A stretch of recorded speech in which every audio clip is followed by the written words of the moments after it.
Assalamualaikum warahmatullahi wabarakatuh. Innal Waalaikumsalam. hamdalillah nahmaduhu wa nasta'inuhu wa nastaghfiruh wa na'udzu billahi min syururi anfusina wa sayyiati a'malina. Man yahdihillahu fala mudilla lah wa may yudlil fala hadiyalah. Asyhadu an la ilaha illallah wahdahu la syarika lah wa anna Muhammadan abduhu wa rasuluhu la nabiyya ba'dah. Allahumma salli wa sallim wa barik ala Muhammadin wa ala alihi wa ashabihi ajma'in wa man tabi'ahum bi ihsan ila yaumiddin amma ba'd. Ya ayyuhalladzina amanu taqullaha haqqa tuqatih wa la tamutunna illa wa antum muslimun. Ya ayyuhalladzina amanu taqullaha wa qulu qawlan sadida yuslih lakum a'malakum wa yaghfir lakum dhunubakum. ومن يطع الله ورسوله فقد فاز فوزا عظيما. Ma'asyiral muslimin wal muslimat rahimani wa rahimakumullah. Bapak Ibu jamaah Majelis Taklim Kajian Keluarga Arja Kusuma yang semoga dirahmati Allah. Alhamdulillah, pada sore hari ini kembali Allah memperjumpakan kita di majelis yang mulia ini. Insya Allah kita lanjutkan kajian kita dari subbab tentang yakin. Sebagaimana disampaikan oleh moderator bahwasanya kita sudah membahas bab yang keempat, yaitu tentang yakin. Diawali dengan mahabbah, roja, khauf, kemudian yakin, dan sesi pertama yakin, kita sudah bahas bahwa yakin setiap manusia sudah dijamin oleh Allah rizkinya. Dengan keyakinan yang sesungguh-sungguhnya yang harus dibuktikan dengan usaha. Dan ini sudah kita uraikan pada pertemuan yang telah lalu. Hari ini kita uraikan yakin yang kedua. Yakin bahwa Allah akan mengabulkan doa kita. Jangan pernah ada yang berkata, kenapa doa saya belum dikabulkan? Kapan ya Allah kabulkan doa saya? Payah saya, sudah sekian lama doa saya ternyata belum terkabul juga. Sudah lelah saya berdoa, tapi buktinya belum dikabulkan oleh Allah. Kata-kata ini sesungguhnya meluncur dari seorang hamba yang tidak tahu dari hakikat doa. Dan mereka tidak meyakini bahwasanya Allah mengabulkan doa. Sebagaimana kita yakin bahwa Allah telah menjamin rizki kita, kita harus berusaha. Demikian pula kita yakin bahwa Allah mengabulkan doa. Kita barengi keyakinan kita dengan doa, diawali dengan permohonan, lalu kita buktikan dengan kesungguhan.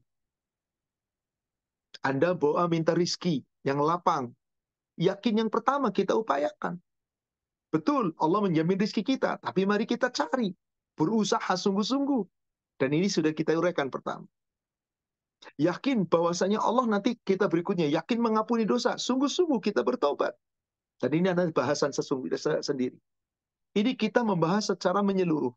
Bahwa Allah perintahkan kita berdoa, karena doa itu hukumnya wajib, karena doa itu ibadah, dan kita berdoa wajib kita meyakini bahwa doa kita pasti dikabulkan. Tapi pengabulannya bukan versi kita, bukan keinginan kita, tapi bagaimana Allah berbuat, terserah Allah. Tapi yakinlah pasti dikabulkan. Salawat serta salam semoga terlimpahkan, tercurahkan kepada Nabi kita Rasulullah Muhammad sallallahu alaihi wasallam. Semoga tercurah kepada seluruh keluarga, sahabat, dan seluruh pengikutnya hingga yaumil akhir. Baik, mari kita uraikan keyakinan yang kedua. Yakin bahwasanya Allah mengabulkan doa-doa kita. Dari mana kita bisa meyakini itu? Dan bagaimana kita bisa yakin bahwa Allah mengabulkan doa-doa kita? Tentu berdasarkan sekali lagi dalil-dalil. Baik itu yang ada di dalam Al-Quran maupun di dalam Al-Hadis. Mari kita buka. Surat 40 ayat 60. Surat 40, surat Ghafir atau Al-Mu'min ayat 60. Allah Subhanahu wa taala berfirman, "A'udzu billahi minasyaitonir rajim." Wa qala rabbukum ud'uni astajib lakum. Dan Tuhanmu Allah tabaraka wa ta'ala berfirman. Wa qala rabbukum, Allah Rabbmu berfirman. Ud'uni, berdoalah kamu kepadaku. Ada perintah di situ. Allah berfirman, Allah perintah kita, ud'uni, berdoalah kamu kepadaku. Astajib lakum, maka aku akan perkenankan bagimu apa yang kamu minta, apa yang kamu harapkan, apa yang kamu berdoa kepada Allah. Allah ijabah, Allah perkenankan. Innalladzina, sesungguhnya orang-orang yang yastakbiruna, mereka menyombongkan diri, an ibadati, dari ibadah kepadaku, maka sering terjemahnya dari menyembahku. Jadi ada orang sombong tidak mau menyembah Allah. Apa yang terjadi? Sayadkhuluna jahannama dakhirin. Kelak kami masukkan mereka ke dalam neraka jahanam dalam keadaan hina dina. Maka orang yang tidak berdoa kepada Allah dimasukkan ke dalam neraka. Karena tidak berdoa sama saja tidak ibadah. Lalu kenapa Allah katakan di sini doa adalah ibadah? Karena memang doa itu inti daripada ibadah. Maka makna tentang innalladzina, sesungguhnya orang-orang yang yastakbiruna, mereka menyombongkan diri, an ibadati, dari ibadah kepadaku. Maksud ibadah di sini adalah doa. Jadi apa terjemahannya? Sesungguhnya orang-orang yang menyombongkan diri, yang tidak berdoa kepadaku. Karena doa itu adalah ibadah. Sombong. Maka orang yang tidak berdoa itu sombong. Kita pahami dulu ini, bahwa doa itu kewajiban kita. Yang nggak berdoa adalah sombong. Karena apa? Nggak berdoa sama saja Anda tidak ibadah. Karena puncak dari ibadah, intisari ibadah adalah doa. Kita lihat di dalam Al-Hadis, keterangan tentang itu. Ibu buka hadis nomor 1594. Afan, boleh sekaligus dua hadis dibaca? 1594 dan 95. Afwan Ustadz, Sahih Muslim. Afan, saya keliru. Bulughul Maram. Saya tidak menyebut kitabnya. Baik. Bulughul Maram. Bismillah. Dari Nu'man bin Bashir dari Nabi Shallallahu Alaihi Wasallam, beliau bersabda, sesungguhnya doa adalah ibadah. Selanjutnya, sedangkan dalam riwayat At-Tirmizi dari hadis Anas disebutkan doa adalah otaknya ibadah. Di dalam kitab Sahih Muslim disebutkan dari Nu'man bin Bashir. Ad-du'a'u huwal ibadah. Doa itu sesungguhnya ibadah. Doa itu sesungguhnya ibadah. Apa maksudnya? Anda berdoa sesungguhnya sedang ibadah. Lalu bagaimana ketika Anda tidak ibadah? Ya berarti tidak berdoa, tidak ibadah. Kenapa bisa begitu? Riwayat berikutnya, yaitu yang diriwayatkan oleh Imam dari Abu Hurairah. Dan di dalam riwayat itu dikatakan, apa katanya di sana dikatakan? Ad-du'a'u mukhul ibadah. Apa? Dari Anas bin Malik maksud saya. Doa itu sesungguhnya adalah otaknya ibadah. Doa itu intisari ibadah. Doa itu adalah sumsum ibadah. Segala sesuatu, sel itu ada intinya sel. Segala sesuatu tenaga ada intinya tenaga, yaitu atom. Sel ada intinya sel. Otak, kepala ada intinya kepala, yaitu otak. Tulang ada intinya tulang, yaitu sumsum. Tubuh ada intinya tubuh, yaitu jantung. Bayangkan, kepala tidak ada otaknya. Percuma, nggak ada gunanya, nggak berfungsi. Bayangkan, tubuh tidak ada jantungnya. Nggak bakal hidup Anda, mati. tulang tidak ada sumsumnya, kering. Tulang Anda keropos, nggak akan ada fungsinya. Hancur. Orang ibadah tidak ada doanya, berarti nggak ada sumsumnya, nggak ibadah.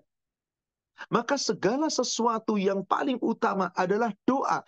Karena doa itu intinya ibadah, sumsumnya ibadah. Berarti sesungguhnya seluruh ibadah itu terdiri dari doa. Mari kita buktikan. Anda sholat, ibadah bukan? Ibadah. Kalau dibarengi dengan doa. Isi sholat itu doa. Maka apa yang Anda baca dalam sholat? Seluruhnya 95% doa. Allahu Akbar takbiratul ihram, baca doa istiftah. Kemudian baca Al-Fatihah, kita minta ayat yang keenamnya. Ihdinas siratal mustaqim, siratal ladzina an'amta alaihim. Terus sampai selesai. Maka mohon amin, ya Allah kabulkan doaku. Anda sedang minta kepada Allah berdoa. Kemudian i'tidal, sami Allahu liman hamidah, doa. Setelah itu sujud. Subhanakallahumma rabbana bihamdika, doa. Duduk antara dua sujud, doa. Sujud lagi, doa. Terus satu rokaat isinya doa, doa, doa. Begitu rokaat terakhir atau rokaat kedua tasyahud, isi tasyahud, doa. Kemudian setelah itu sebelum salam di tasyahud akhir, doa. Setelah salam, sami Allah, assalamualaikum ke kanan, assalamualaikum ke kiri, istighfar 3 kali, Allahumma anta salam, lalu zikir, lalu dibarengi dengan doa. Doa, doa, doa. Anda berhaji, meskipun itu gerakan fisik, isinya doa sepanjang Anda perjalanan haji. Mulutnya basahi dengan doa, zikir, doa, baca Quran, doa. Terus Anda keliling Ka'bah, doa. Lihat Ka'bah, doa. Lagi tawaf, sepanjang tawaf, doa, zikir, doa. Selesai itu doa. Minum air zam-zam, doa. Anda berangkat menuju ke Sofa, di Bukit Sofa, doa. Berang sepanjang Sofa sampai Marwah, doa, zikir, doa. Kemudian balik lagi di Sofa sampai di Marwah doa. Terus sampai selesai. Di Arafah doa, wukuf di Arafah doa, mabit di Mina doa, mabit di Musdalifah doa. Terus menuju ke Mina kembali, mampir di Mas'aril Alam doa, melempar jumroh, selesai lempar doa, doa, doa, doa. Kalau Anda haji nggak berdoa, nggak sah haji Anda. Apa gunanya? Jadi inti ibadah itu doa. Maka saudara sekalian, di hadis berikut, di ayat nomor hadis berikutnya, yaitu hadis nomor 1596-nya. Apa kata Rasulullah? Silakan Ukhti, batas satunya. Juga dalam riwayat At-Tirmizi dari hadis Abu Hurairah yang ia ma'rufkan, tidak ada sesuatu pun yang lebih mulia di sisi Allah daripada doa. Subhanallah. Apa kata Rasulullah? Laisa syai'un akrama 'ala Allah minad du'a. Tidak ada satupun yang paling mulia di pandangan mata Allah selain dari doa. Maka tiap hari lisan kita doa, doa, doa. Mengawali dengan sholat waktu subuh, doa.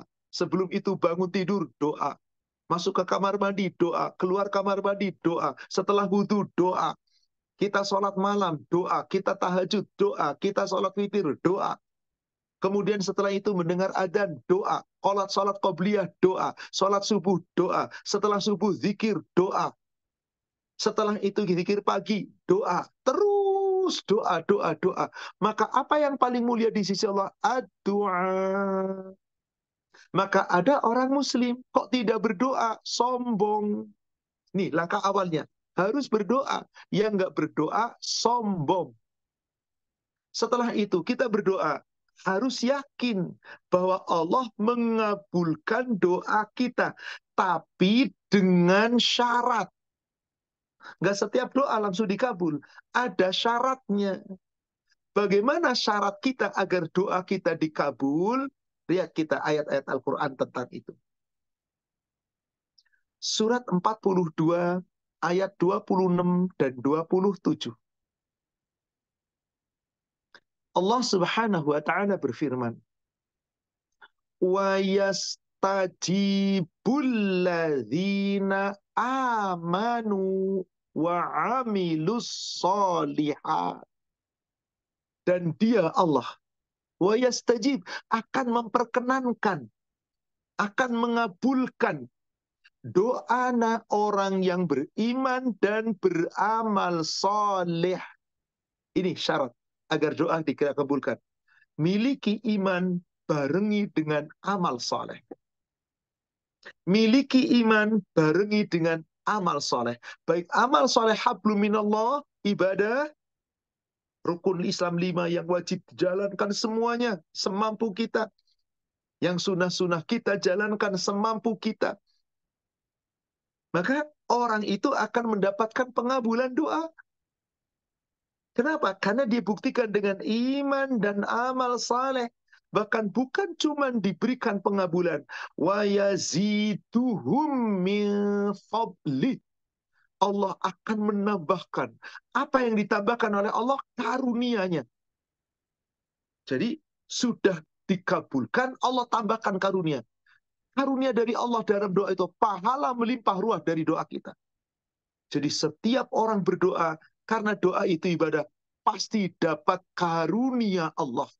Pahalanya, dapat karunianya, dapat pujiannya, segalanya. Wal kafiruna lahum adzabun syadid. Sedangkan orang-orang kafir, bagi mereka akan mendapatkan siksa yang sangat dahsyat. Siksa yang sangat pedih. Siapa mereka? Orang-orang yang enggan berdoa. Maka jelas, ini syarat-syarat salah satunya syarat doa kita dikabulkan oleh Allah, kita harus yakin ketika kita telah berdoa, Allah mengabulkan. Tapi yakin itu dibarengi dengan iman dan amal saleh. Apa itu berdoa iman dan amal saleh? Keimanan kita, keyakinan tentang agama kita, tentang pengabulan doa dari Allah. Tapi amal soleh, buktikan kalau Anda minta sama Allah, dibarengi dengan Anda jalankan dulu perintah Allah. Kalau Anda jalankan perintah Allah, berarti Anda sedang memenuhi permintaan Allah. Nanti kita minta, Allah jamin dikabul. Sebelum ke ayat berikutnya, ayat yang ke-27, saya akan melangkah dulu ke Al-Baqarah 186. Al-Baqarah 186.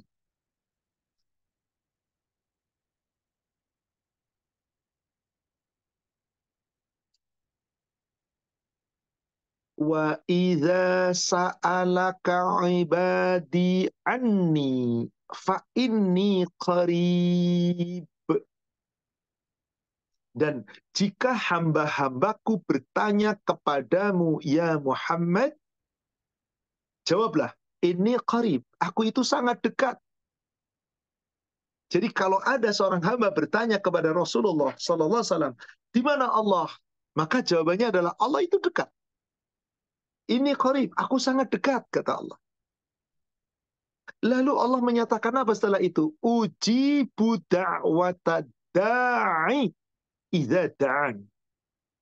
Aku akan mengijabah, aku akan mengabulkan permohonan dari doa seorang hamba apabila hamba itu berdoa. Apabila hamba itu berdoa, aku kabulkan. Syaratnya apa? Supaya Allah kabulkan doa kita. Lihat di ujung ayatnya. Fal yastajibu li. Maka hendaklah orang-orang yang berdoa kepadaku memenuhi dulu perintahku.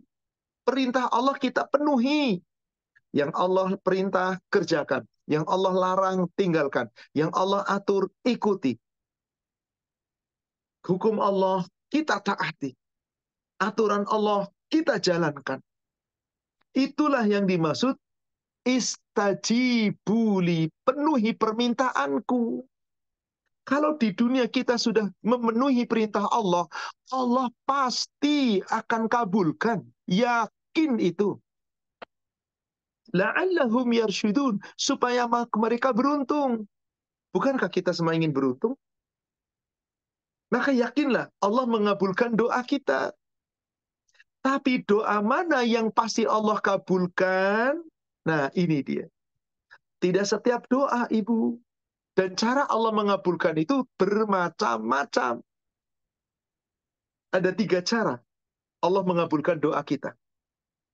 Cara pertama, kita berdoa, kita meminta, langsung diberi sesuai dengan permintaan kita.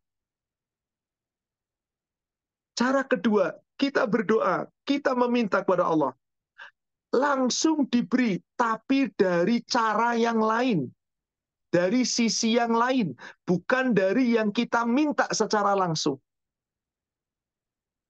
Cara yang ketiga, Allah kabulkan kita, tapi tidak sekarang. Ditahan oleh Allah, belum dikabulkan sekarang. Meskipun kita minta berulang-ulang, yang akan Allah kabulkan adalah nanti di saat Allah telah cabut nyawa kita, setiap doa kita adalah doa yang akan dikabulkan oleh Allah. Doa tentang apa ini? Doa terkait dengan kehidupan akhirat. Camkan 3 ini. Jadi tidak setiap doa langsung dikabul di dunia, tapi ada 3 cara. Apa tadi cara yang pertama? Kita berdoa, langsung cash dikabulkan apa yang kita minta. Dan ini hanya terjadi kepada para nabi dan rasul. Dan orang-orang yang kesolehannya, ketaatannya luar biasa. Dari kalangan para sahabat, salafus soleh. Itu pun tidak semuanya. Tapi kalau nabi dan rasul sebagai mujizat, berdoa langsung dapat. Berdoa langsung dikabul. Berdoa langsung dikabul. Hanya segelintir manusia di dunia berdoa langsung dikabulkan. Silakan buktikan. Anda sakit, ya Allah sembuhkan penyakitku. Enggak jereng langsung saat itu. Ya Allah berikan aku rizki. Tidak datang rizki tiba-tiba jatuh. Ya Allah berikan aku kebahagiaan hidup di dunia. Enggak langsung bahagia. Melalui proses panjang. Ya Allah, aku sedang berdagang. Ya Allah, sukseskan bisnis saya, usaha saya. Ya Allah, jangan engkau gagalkan, tapi berikan kemudahan dan kesuksesan. Enggak langsung. Tapi kalau doa kita minta ampunan, doa kita minta terhindar dari azab kubur, dari azab neraka, doa kita mendoakan orang-orang yang saleh, mendoakan orang tua kita, yakin pasti Allah kabulkan. Tapi pengabulannya 2 cara tadi. Selain yang pertama, hanya sedikit manusia biasa seperti kita yang tiap doa langsung dikabul, doa langsung dikabul. Enggak. Terkadang dikabulkan yang kita inginkan, tapi proses sekian lama. Bisa sepekan, 2 pekan, sebulan, 2 bulan, bahkan setahun. Jangankan kita, Nabi pun ada yang seperti itu doanya. Nabi Ibrahim berdoa supaya Mekah jadi negeri yang aman. Ribuan tahun baru dikabulkan. Nabi berdoa supaya punya anak-anak yang soleh. Setelah dididik sekian tahun lamanya, baru dibuktikan anaknya soleh. Nabi Nuh berdoa, ya Allah jadikan anak-anak yang saleh. Selamatkan dia dari banjir bandang. Didoakan Nabi, apakah diterima? Enggak. Akhirnya apa? Anaknya tetap durhaka. Jadi kita berdoa suatu kewajiban dan yakin Allah akan mengabulkan. Hanya 3 cara tadi. Cara pertama langsung dikabulkan berupa apa yang kita minta. Adapun kapan waktunya urusan Allah. Yang kedua dikabulkan tapi bukan yang kita minta. Melalui sisi lain. Anda minta materi yang cukup melimpah. Kadang Allah nggak kasih materi, tapi Allah kasih kesehatan. Allah kasih pandangan mata yang sempurna. Allah kasih waktu luang. Allah kasih ilmu yang bermanfaat. Allah kasih keluarga yang baik-baik. Anak-anak yang sehat. Anak-anak yang soleh. Itu doa yang dikabulkan oleh Allah. Pengabulannya apa? Melalui jalan yang lain. Ada lagi sakit, ya Allah sembuhkan penyakitku ya Allah. Terkadang Allah tidak sembuhkan penyakit itu. Tapi Allah kasih kemudahan dari sisi lain. Hartanya mungkin lebih dimudahkan untuk biaya sakit. Kemudian apa? Hatinya diberi kelapangan, kesabaran, dan tawakal menghadapi sakit. Karena sadar akan ada penggugur dosa-dosa. Atau dari sisi yang lain, anak-anaknya yang tadinya kurang saleh, begitu lihat orang tuanya sakit, subhanallah jadi saleh, meningkat. Yang tadinya kurang perhatian, jadi perhatian. Itu dikabulkan melalui anak. sisi yang lain meskipun sehatnya tidak langsung diberi. Nah, cara ini yang sering kita tidak sadari. Karena kita itu kalau berdoa mintanya, ya itu yang dikabulkan. Mintanya dunia, ya dunia. Dan ternyata cara yang paling tidak sukai adalah cara ketiga. Dikabulkan langsung, tidak. Dikabulkan dari sisi lain, tidak. Tapi yakinlah Allah akan kabulkan setelah kematian kita. Sudah kita bahas kemarin, yakin tentang rizki sudah dijamin. Bahwa di antara keyakinan rizki sudah dijamin adalah yakin rizki kita itu yang terbaik setelah kita mati. Yang terbaik setelah kita mati. Maka setelah kita mati, yakin doa kita pasti dikabulkan. Ampunan diberikan, pahala diberikan, sampai nanti dibangkitkan di padang mahsyar. Hisabnya ringan, dijauhkan dari neraka, akhirnya masuk surga. Karena inilah puncak dari pemberian Allah. Doa dikabulkan yang terbaik adalah untuk akhirat. Inilah 3 cara Allah mengabulkan. Maka ada pertanyaan, Ustaz, kenapa kalau seseorang mintanya dunia belum tentu langsung dikabulkan?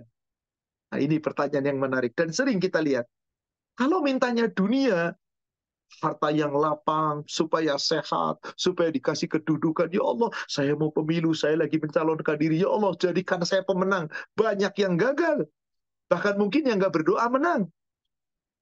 Gak usah berdoa, yang penting bisa memberikan kepada seseorang. Bisa meyakinkan, bisa menang. Yang berdoa mantap, tapi nggak memberikan, nggak menang. Misal, maaf. Maka ada alasan kenapa tidak setiap doa yang itu terkait dengan dunia, lalu Allah tidak kabulkan langsung dunia itu? Jawabannya di surat, kembali ke surat 42. Ayatnya adalah ayat yang ke-27. Walau basatallahu rizqa li'ibadihi labaghaw fil ard. Kalau ada seorang hamba doa mintanya rizki, mintanya dunia, kan ada doanya orang-orang Islam yang apabila selesai sholat duha mintanya dunia kan? Ya Allah, sesungguhnya waktu duhamu, waktu pagi ini milikmu, rizki itu adalah darimu. Ya Allah, setelah memuji Allah, ya Allah yang masih jauh dekatkan, yang masih di langit turunkan, yang masih sempit lapangkan, yang masih tertutup bukakan, kemudian yang masih sempit lo curahkan. Seterusnya memaksa Allah supaya mencurahkan rizki. Yang masih kotor bersihkan, yang haram halalkan. Ya Allah, belum tentu ada dikasih. Meskipun tiap hari duha. Karena bukan itu yang dicontohkan Rasul. Doa setelah sholat duha. Tapi itu kebanyakan dipraktekkan di negara kita. Orang-orang awam berdoa. Memohon kepada Allah. Memaksa supaya apa? Yang jauh didekatkan. Yang haram dihalalkan. Yang kotor dibersihkan. Yang masih di atas turunkan. Yang masih sempit curahkan. Lapangkan. Dipaksa Allah. Maka kalau yang diminta dunia. Jangan harap Anda langsung dapat dunia. Kenapa? Itu jawaban Allah. Andai kata setiap orang hamba minta rizki di dunia dilapangkan, nanti banyak labaghaw fil ard. Hambanya yang melampaui batas di bumi. Ada istilah, mohon maaf, OKB, orang kaya baru. Udah lupa Allah, sombong dia. Ketika belum punya harta, dia doa, doa, doa. Minta supaya dilapangkan rizkinya. Giliran rizkinya lapang, lupa sama Allah. Bukankah ada orang seperti itu? Maka supaya orang itu tidak berpaling dari Allah, itu kalau doa mintanya dunia, nggak dikasih oleh Allah, kecuali sedikit. Boleh jadi. Tapi ada pula yang dilapangkan melalui usaha, itu terserah Allah. Maka dikatakan di ujung ayatnya, di tengah-tengah ayatnya, walaki yunazzilu biqadar ma yasha. Akan tetapi Allah menurunkan rizki itu ada ukurannya. Kepada siapa yang Allah kehendaki. Innahu, sesungguhnya dia Allah, bi'ibadihi khabirum basir. Terhadap hamba-hambanya maha melihat, maha menyaksikan. Bagaimana keadaan hambanya itu. Apakah pantas diberi, apakah tidak. Apa maknanya di sini saudaraku seiman? Kalau kita berdoa mintanya dunia, minta rizki yang lapang, bisnis yang sukses, dagangannya laku, hidupnya banyak nikmat, dapat duit yang banyak. Siap-siap. belum tentu Allah kabulkan. Tapi Ustaz, saya berdoa, Alhamdulillah saya dikabulkan. Saya dapat rezeki melimpah ruah. Ingat, ini titipan Allah. Jangan sombong dengan harta itu. Jangan setelah punya harta berpaling dari Allah. Ini yang bahaya. Kenapa? Karena Al-Quran menyatakan demikian. Orang-orang biasanya berdoa ketika susah. Giliran nikmat dapat rezeki yang melimpah, lupa diri. Ibadahnya ditinggalkan, ngawur. Aturan Allah nggak dipenuhi, perintah Allah diabaikan. Karena merasa dirinya cukup, dirinya kaya. Mohon maaf sekali. Coba perhatikan di dunia luar. Suksesnya luar biasa. Kemana-mana dia sudah bisa keliling dunia. Hartanya melimpah ruah. Tapi disuruh berbusana muslim, belum tentu dia berbusana muslim. Disuruh sholat, belum tentu dia sholat. Disuruh puasa, belum tentu dia puasa. Disuruh ngaji, baca Quran, belum tentu dia baca Quran. Tapi merasa doa saya dikabulkan. Hati-hati. Yang seperti ini bisa jadi istidraj. Pemberian harta melimpah ruah, tetapi Allah sesungguhnya memberi itu untuk menguji dia. Maka banyak orang nggak lulus ujian ketika dapat harta. Karena setelah dapat harta, lupa diri. Nggak nurut sama Allah. Mari kita buktikan ayatnya. Surat 10 ayat 12. Surat 10, surat Yunus ayat 12. Apa kata Allah?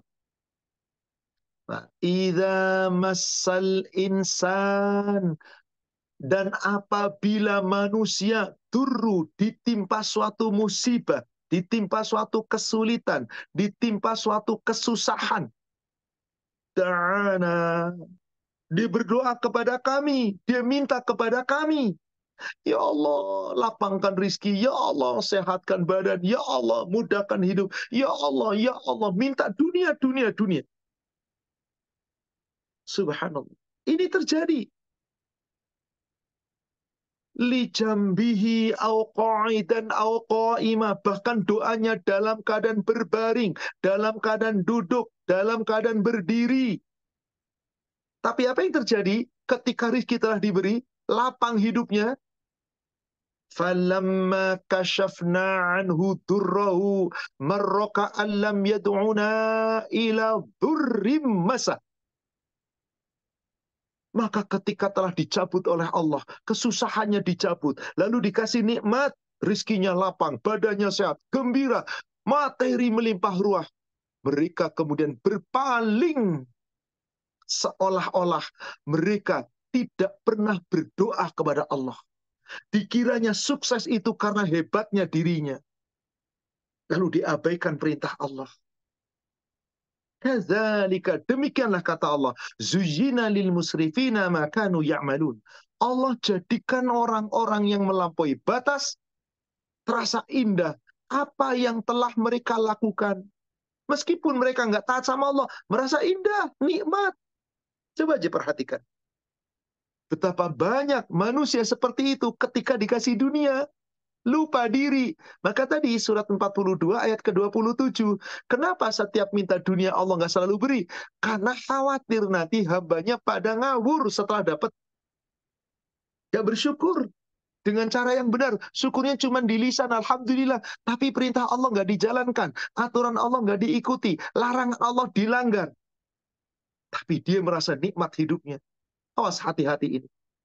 Apalagi kalau totalitas, begitu dikasih harta, dia tinggalkan Allah, dia nggak lagi ibadah, nggak lagi ngaji, nggak lagi sholat, lalu merasa bangga. Ini semua saya dapat karena kehebatan saya, karena keilmuan saya, karena gelar saya, dan seterusnya. Ini manusia sombong. Dan itu maaf, terjadi. Mana ayatnya? Salah satunya surat 39 ayat 49. Surat 39 ayat 49. Allah Subhanahu wa taala berfirman, "Idza massal insanu durrun da'a." Dan adapun manusia ketika ditimpa oleh kami, oleh Allah, suatu kesusahan, suatu kesulitan, suatu kesengsaraan, dia berdoa kepada kami, dia doa sama Allah, durrun da'a. Doa sama kami, kata Allah. Apa yang terjadi? Doa dikabul dunia yang dimintanya. Summa idza khawwalnahu ni'matan minna. Kemudian setelah kesusahan itu kami cabut, kami ganti dengan kenikmatan berupa harta, kesehatan, kecantikan, apa semuanya Allah kasih dunianya. Apa yang terjadi? Qala innama utituhu ala ilm. Bahkan mereka berani mengatakan, sesungguhnya aku mendapatkan ini semua semata-mata karena ilmuku. Bal, kata Allah, bahkan hiya fitnah, itu cobaan, itu fitnah dari Allah kepada kami. Walakinnal aktsaruhum la ya'lamun. Walakinna aktsaruhum la ya'lamun. Kebanyakan mereka manusia tidak mengetahui kalau itu cuma ujian. Dikiranya Allah sayang. Allah sayang sama hamba bukan hanya diberi melimpah ruah harta.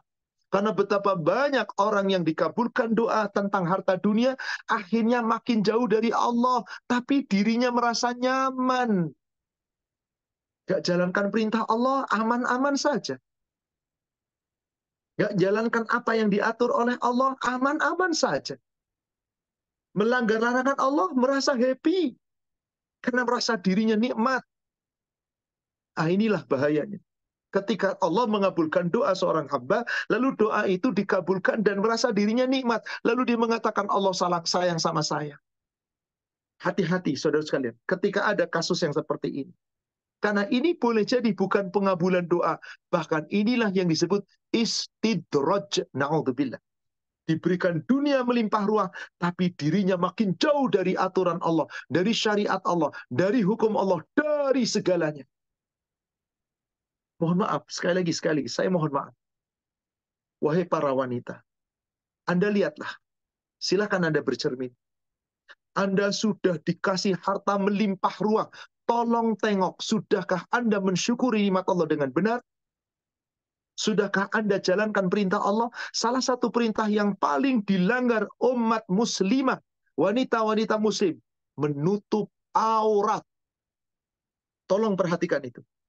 Yang paling banyak dilanggar wanita muslimah adalah perintah Allah menutup aurat. Tapi mereka merasa bersalah? Tidak. Mereka, inilah saya. Yang penting kan saya. Padahal Allah sudah memberikan rizki. Padahal Allah telah berikan dari rizki itu pakaian. Dan fungsi pakaian bukan sekedar keindahan. Meskipun boleh tampil indah dengan pakaian. Tapi fungsi pakaian yang paling utama adalah menutup aurat. Surat Al-A'raf, surat 7, ayat 26. Ya Bani Adam. Hai anak cucu Adam. Bukankah kita semua anak cucu Adam? Bukankah Anda, wahai wanita-wanita muslimah, anak cucu Adam?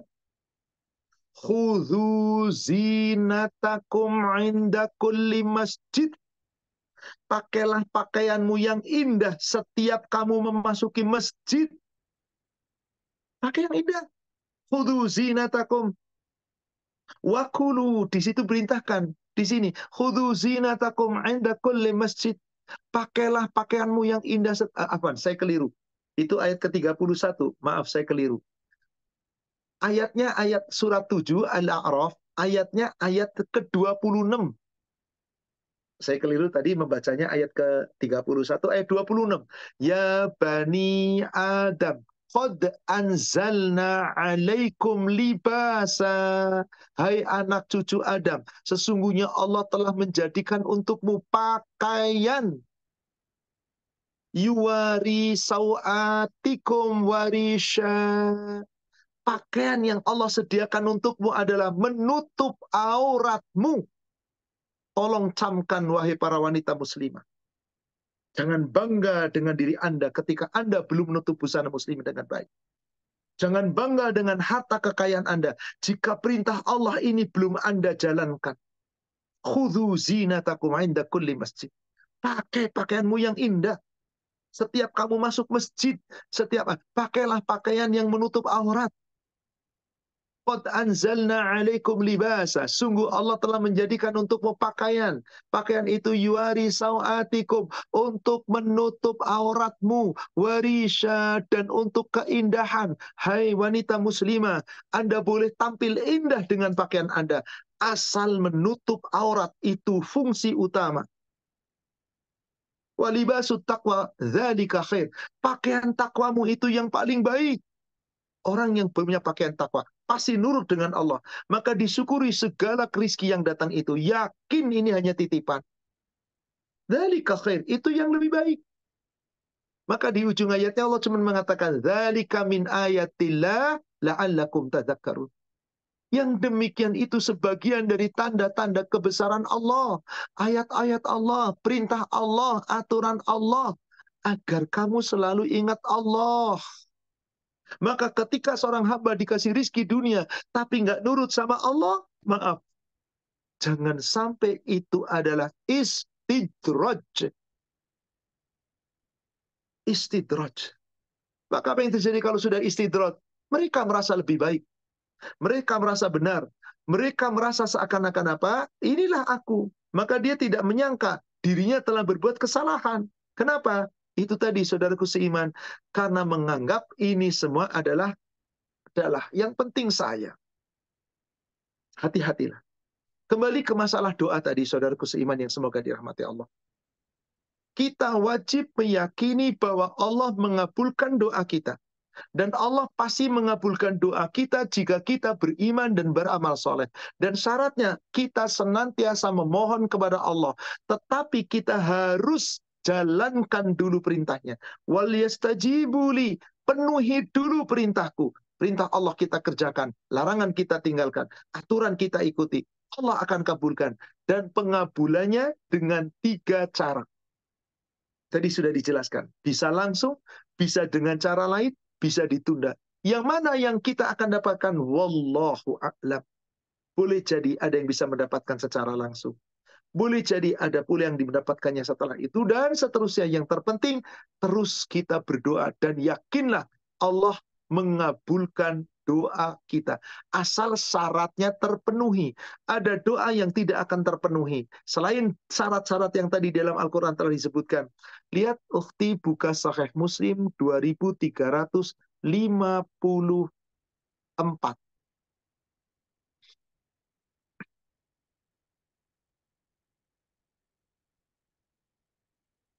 Bismillah. Dari Anas bin Malik radhiyallahu anhu katanya, Rasulullah Shallallahu alaihi wasallam bersabda, sesungguhnya Allah Ta'ala sangat suka kepada hambanya Oh, yang satu hadis berikutnya apa, ukhti? 55 rupanya. syarat doa supaya diperkenankan. Dari Abu Hurairah radhiyallahu anhu bahwasannya Nabi Shallallahu alaihi wasallam bersabda, Allah senantiasa memperkenankan doa seorang hamba selama doa itu tidak mengandung dosa atau memutus silaturahmi dan selama tidak minta cepat-cepat diperkenankan. Lalu beliau ditanya orang, apa maksudnya minta cepat-cepat? Jawab beliau, umpamanya seorang seorang berkata dalam doanya, aku telah mendoa, tetapi aku belum melihat doaku diperkenankan. Lalu dia putus asa dan berhenti berdoa. Inilah dia. Tolong camkan ini. Syarat-syarat doa supaya dikabulkan, diperkenankan. Abu Hurairah menyampaikan dalil ini dari Nabi Sallallahu Alaihi Wasallam. Annahu qala, bahwasanya Nabi Sallallahu Alaihi Wasallam bersabda, la yazalu yustajab lil abdi ma lam yad'u bi ithmin aw qati'atin rahmatin ma lam yasta'jil. Rasulullah bersabda, Allah senantiasa akan mengabulkan, memperkenankan, mengijabah, yustajabu lil abdi, doa seorang hamba selama doa itu satu, tidak mengandung unsur dosa, tidak memutus silaturahim, dan tidak meminta supaya doa itu cepat-cepat dikabulkan. Ini kadang-kadang kita minta cepat dikabulkan. Ya Allah, aku udah berdoa. Ya Allah, aku berdoa. Kenapa belum kau kabulkan? Maka sahabat bertanya, qila, ada yang bertanya, ya Rasulullah, wahai Rasulullah, mal isti'jal, apa yang dimaksud doa kita pengen cepat-cepat dikabulkan? Qila, maka Nabi menjawab, apa kemudian? Yaqulu qad da'autu wa qad da'autu falam aro yastajibu li. Aku telah berdoa, tapi Allah belum perkenankan. Apakah Anda nggak doa? Minta sembuh dari sakit? Oh udah 2 tahun lebih saya sakit, udah doa. Nggak sembuh juga tuh. Lalu dia berhenti doa. Apa Anda tidak berdoa? Minta Allah lapangkan rezeki. Sudah tiap hari gue udah berdoa. 5 tahun gue doa minta kaya. Sampai sekarang belum dikasih juga kekayaan. Lalu dia ngambek. Inilah dia. Dia berdoa, berdoa belum dikabulkan di dunia. Lalu dia kemudian berhenti. Kenapa? Merasa belum dikabulkan doanya. Fayastahsiru inda dzalika wa yad'ud du'a. Karena dia merasa belum dikabulkan oleh Allah, tidak pula dikabulkan oleh Allah, akhirnya nggak berdoa lagi, berhenti.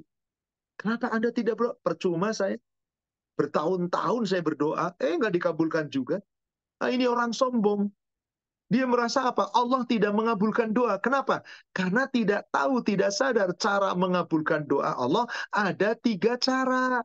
Kalau urusannya duniawi, nggak selalu diberi. Apa alasannya tadi? Supaya hamba-hamba tidak melampaui batas. Jadi syarat doa pertama tadi, imani dengan baik. Yakini Allah mengabulkan doa. Dan buktikan pula dengan usaha dan amal saleh. Dan ada adab ketika kita berdoa. Jangan asal doa. Adabnya harus dipraktekkan. Bagaimana adab kita dalam berdoa agar Allah perkenankan doa kita? Di antaranya ada keyakinan bahwa Allah mengabulkan doa kita. Tapi caranya bagaimana saat berdoa?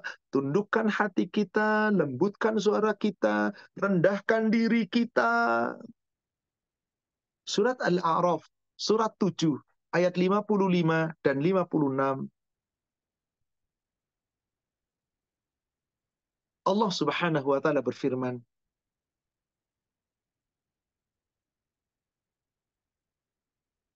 Allah Subhanahu wa taala perintah saat kita berdoa dengan cara apa kita berdoa? Tadarruan wa khifatan. Dengan penuh rasa lembut, dengan rendahkan diri, dengan penuh rasa takut. Jangan asal doa kalimat-kalimat yang tidak baik. Atau doa dengan suara keras, lantang. Jangan.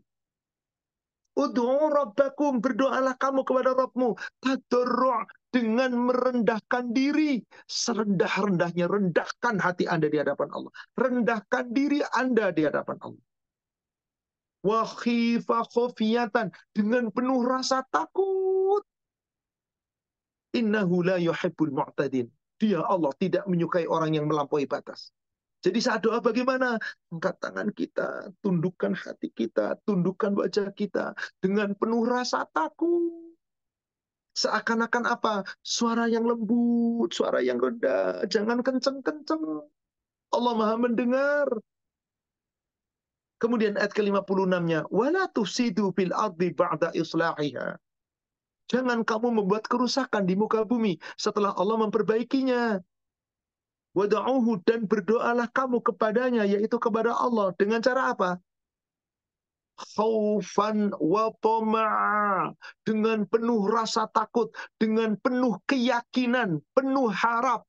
Toma'. Takut seakan-akan doa kita tidak dikabulkan. Yakin Allah pasti akan mengabulkan. Tapi dengan 3 cara tadi.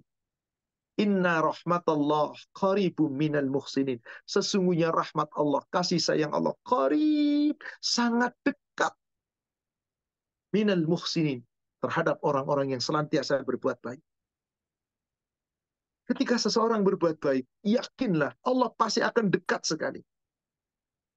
Allah pasti akan mengabulkan doa kita. Allah tidak akan menyia-nyiakan apa yang kita minta. Maka saudaraku seiman yang semoga dirahmati Allah. Sungguh, di saat seorang hamba betul-betul menyadari Allah itu mengabulkan doa, Allah itu maha mendengar, Allah itu maha dari segala maha, maka insya Allah, Allah harus kita yakini doanya pasti dikabulkan. Kita yakin Allah pasti mengabulkan. Tapi tadi cara dikabulkannya Allah yang mengatur, bukan sesuai keinginan kita. Yang jelas, adabnya kita gunakan. Berdoalah dengan cara yang baik. Berdoalah dengan penuh rasa takut. Berdoalah dengan penuh harap. Dan berdoalah dengan sesungguh-sungguhnya. Kita sangat membutuhkan Allah. Berdoalah bahwasanya kita sedang sangat membutuhkan Allah. Dan ketika kita sudah mendapatkan doa itu, jangan sombong. Tetap kita taat pada Allah. Tetap kita taat pada Allah. Jangan kemudian mendustakan ayat-ayat Allah. Karena betapa banyak seorang hamba sudah diberi dunianya, tapi apa yang terjadi? Makin jauh dari Allah. Makin jauh dari Allah. Padahal harusnya bersyukur. Pada ketika ditimpa suatu musibah, ternyata mereka tidak memohon kepada Allah dengan benar. Apa yang terjadi? Coba kita perhatikan. Surat Al-An'am, surat 6, ayat ke-42.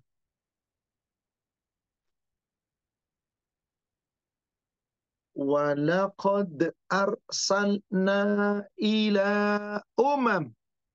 Dan sungguh kami telah mengutus rasul-rasul kepada umat-umat min qablik sebelum kamu. Fa'akhadnahum bil ba'sa'i wad-dharra. Maka karena kesalahan umat itu, kesombongan umat itu, Allah timpakan kepada mereka siksaan dengan kemelaratan, dengan kesesaraan. Apa tujuannya ketika Allah timpakan kesusahan itu? La'allahum yatadarra'un, agar mereka memohon kepada Allah, berdoa kepada Allah dengan merendahkan diri, tunduk. Maka adabnya doa bagaimana? Tundukkan wajah kita.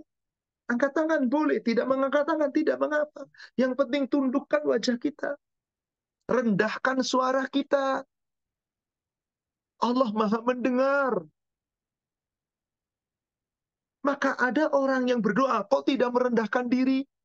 Kok tidak merendahkan hati? Kok malah sombong? Bahkan doanya kencang-kencang, teriak-teriak. Apakah Allah nggak mendengar? Di ayat 43-nya, apa kata Allah?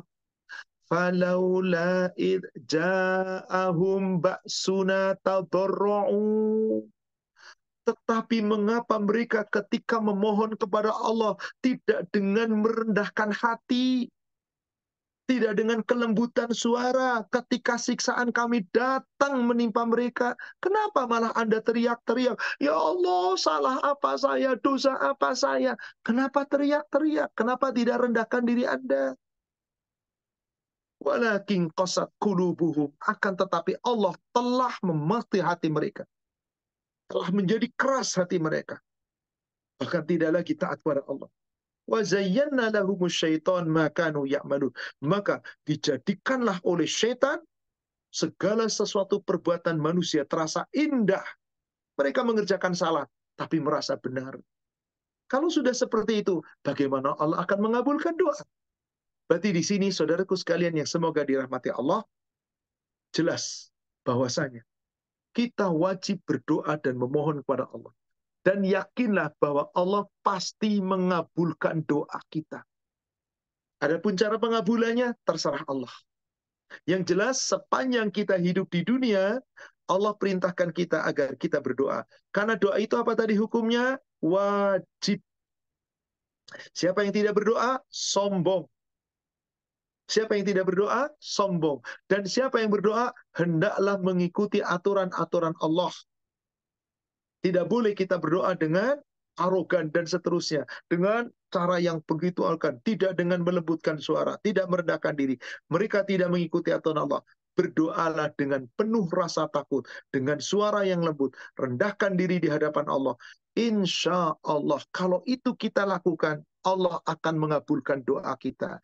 Allah jamin setiap seorang hamba meminta kepada Allah yang dia buktikan Apa yang Allah perintahkan dijalankan dulu. Falyastajibuli, maka hendaklah penuhi perintahku. Wal yu'minu bi, hendaklah beriman kepadaku. Maka insya Allah terkabul. Terakhir, andai kata ingin doa Anda dikabulkan oleh Allah, jangan hanya mencukupkan diri ibadah yang wajib-wajib.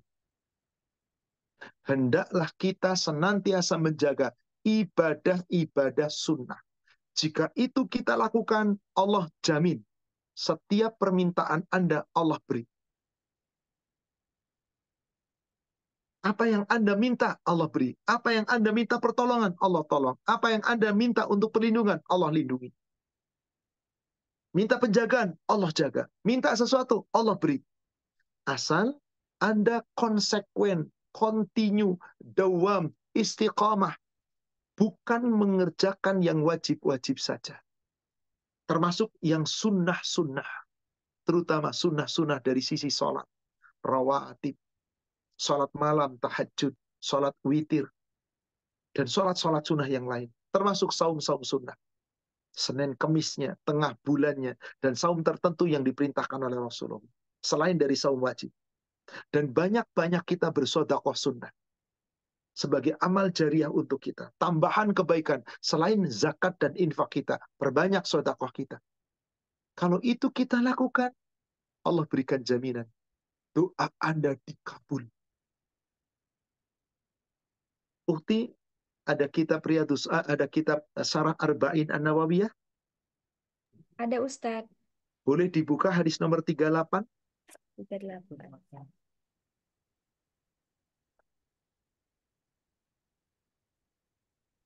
Melakukan amal sunnah menjadikan kita wali Allah. Betul. Bismillah, dari Abu Hurairah ia berkata, Rasulullah bersabda, sesungguhnya Allah Ta'ala telah berfirman, barang siapa memusuhi waliku, maka sesungguhnya aku menyatakan perang terhadapnya. Hambaku senantiasa bertakarub atau mendekatkan dirinya kepadaku dengan suatu perbuatan. Fardu yang aku sukai yang aku perintahkan kepadanya.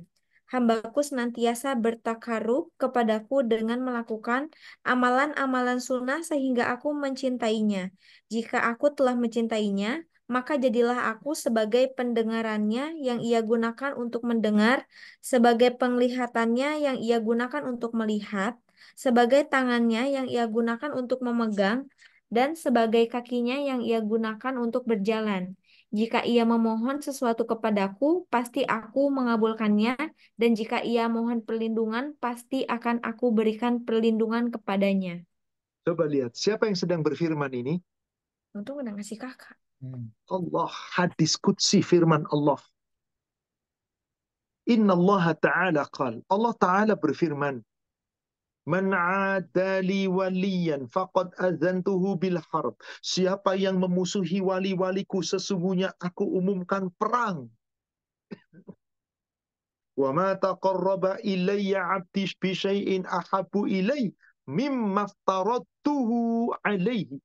Tidaklah seorang hamba mengerjakan ibadah-ibadah, mendekatkan diri kepadaku. Tidak ada ibadah yang paling dicintai Allah kecuali ibadah yang diwajibkan. Jalankan seluruh yang wajib. Tepat waktu dengan ikhlas, dengan segera. Cukup dengan yang wajib? Belum. Wala yazalu abdi yataqarrabu ilayya bin nawafil. Tidaklah seorang hamba mendekatkan diri kepadaku dengan menambahkan ibadah-ibadah yang sunnah. Tadi sholat sunnah, puasa sunnah, sedekah sunnah. Perbanyak amal sunnah. Kalau Anda ingin dikabulkan, doa-doa Anda perbanyak amalan sunnah. Hatta uhibba. Sehingga dengan Anda memperbanyak amalan sunnah, aku akan mencintainya. Fa'idha ahbabtuhu kuntu sam'ahu alladhi yasma'u bihi. Jika hambaku telah aku cintai, maka aku akan menjadi pendengarannya yang dengan itu dia mendengar. Wa basaruhu alladhi yubsiru bihi. Aku akan menjadi penglihatannya yang dengan itu dia melihat. Wa yadahu allati yabtishu biha. Aku menjadi kedua tangannya yang tangannya itu bergerak, berbuat, memegang dan seterusnya. Tangannya dijaga Allah. Wa rijlahu alladhi yamshi biha. Aku menjadi kedua kakinya, dengan itu kakinya melangkah. Dijaga Allah. Apa jaminannya di ujung hadis tadi? Wala in sa'alani la'u'tiyannah. Jika hambaku minta kepadaku, aku berikan permintaannya. Apa yang diminta? La'u'tiyannah. Betul-betul aku berikan. Boleh jadi penghalangnya adalah ketika kita tidak berusaha untuk mengerjakan yang sunnah. Atau di pertemuan yang pertama, di sesi yang pertama tadi tentang yakin, di beberapa pekan lalu, apa tadi? Banyak mengambil harta yang haram. Tidak akan dikabulkan. Jarang menjalankan ibadah sunnah, bahkan mengabaikan sunnah. Nggak dikabulkan. Tapi dapat ustaz, itu istidraj boleh jadi. Pemberian Allah yang Allah tidak suka. Tapi Allah berikan kepada hambanya. Tapi hambanya tidak mendekat kepada Allah. Wala ini sta'adhani la'u'idhanna. Dan jika hambaku meminta perlindungan kepadaku, aku lindungi dia. Ini yang sering umat Islam abaikan. Jangan tinggalkan ibadah sunnah. Jaga ibadah sunnah kita. Terutama ibadah sunnah, sholat malam, sholat tahajud, yang dilakukan di akhir malam. Disitulah kesempatan kita munajat. Allah berikan jaminan. Jika Anda bangun waktu malam di sholat tahajud, baik itu sebelumnya atau kemudian di dalam sholatnya, kemudian ditutup dengan witir. Setelah witir kita berdoa, kita meminta, kita mohon ampun, dijamin Allah diberikan. Saya tutup dengan sebuah hadis. Ukhti buka Sahih Muslim 731.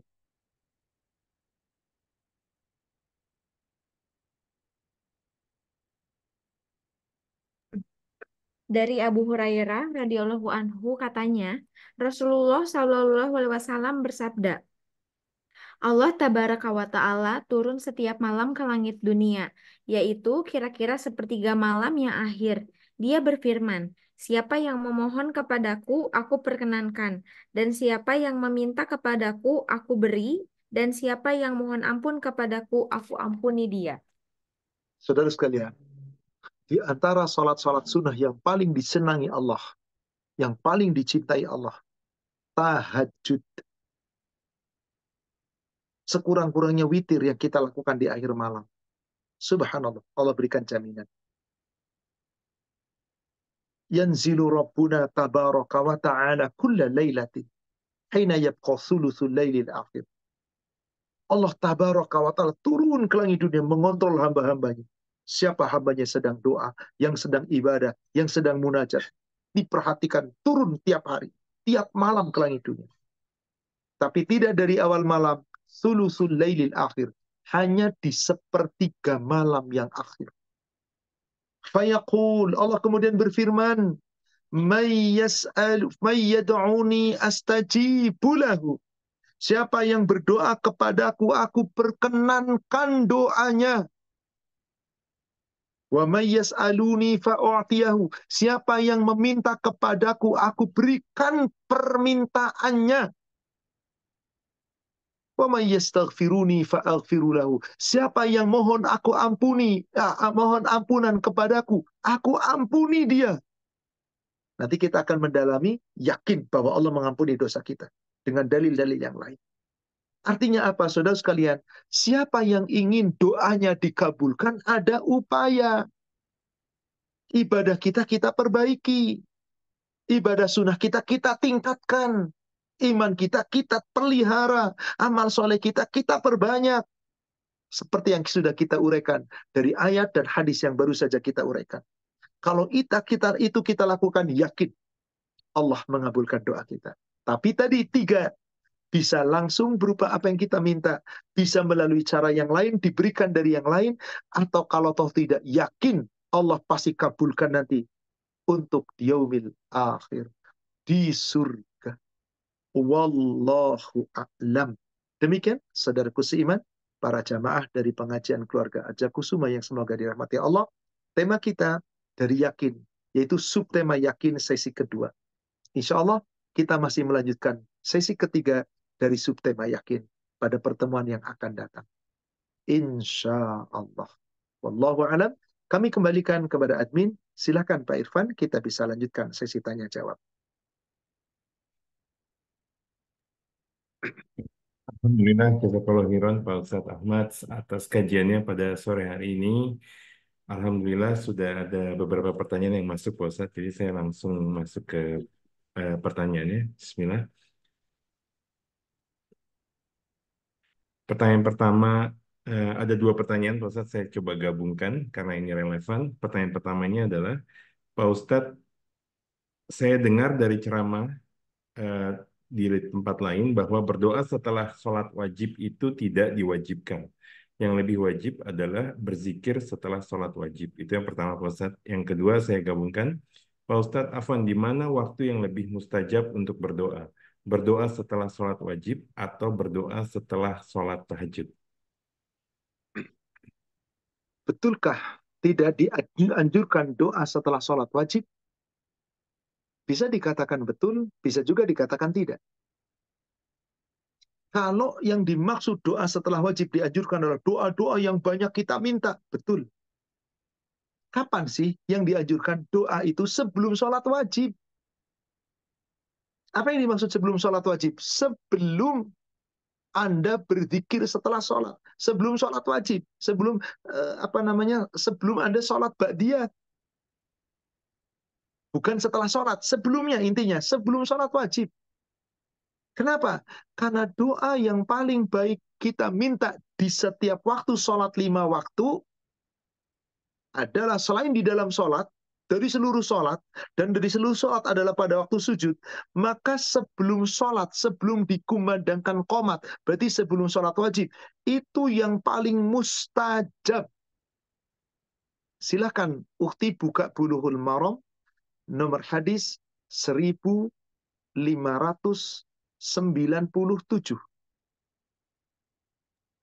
Dari Anas radhiyallahu anhu dia berkata, Rasulullah Shallallahu alaihi wasallam bersabda, doa antara azan dan iqomat tidaklah ditolak.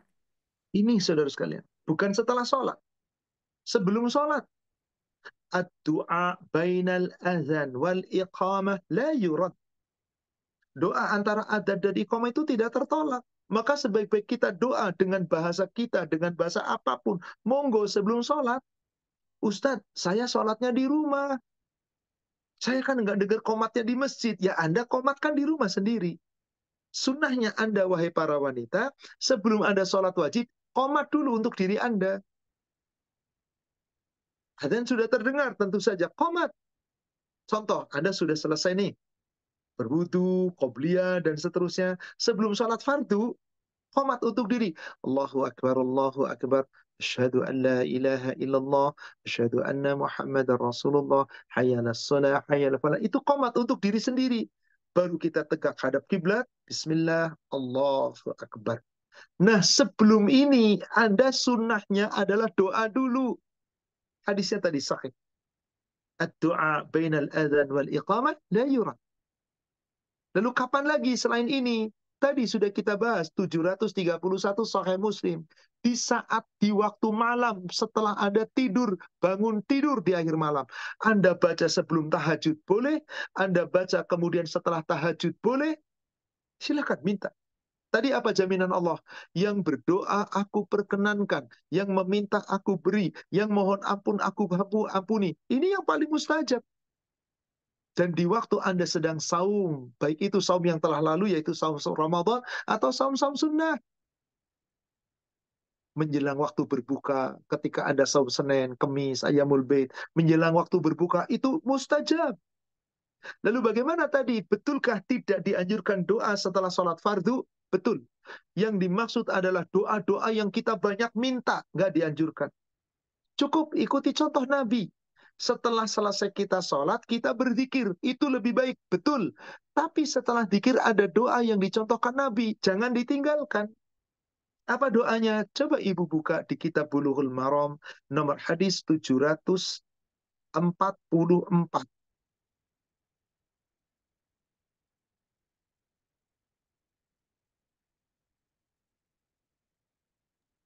Bis- Bismillah dari Aisyah bahwasannya Nabi Apa? Saya keliru, keliru. 344 apa? baik Apa?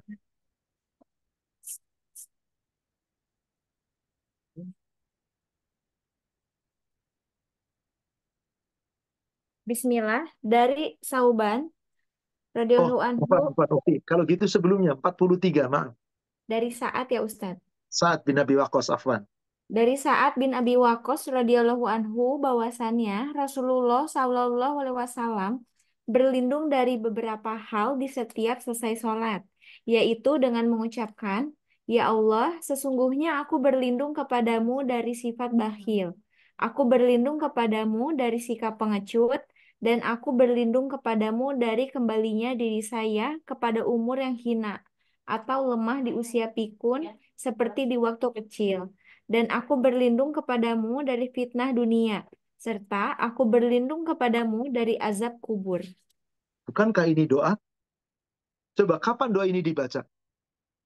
Sa'ad bin Abi Waqqas mengatakan, anna Rasulullah sallallahu alaihi wasallam kana yata'arradu bihinna duburos salat. Rasul senantiasa berdoa meminta perlindungan setiap selesai sholat. Selesai sholat. Boleh nggak? Boleh ini. Apa itu?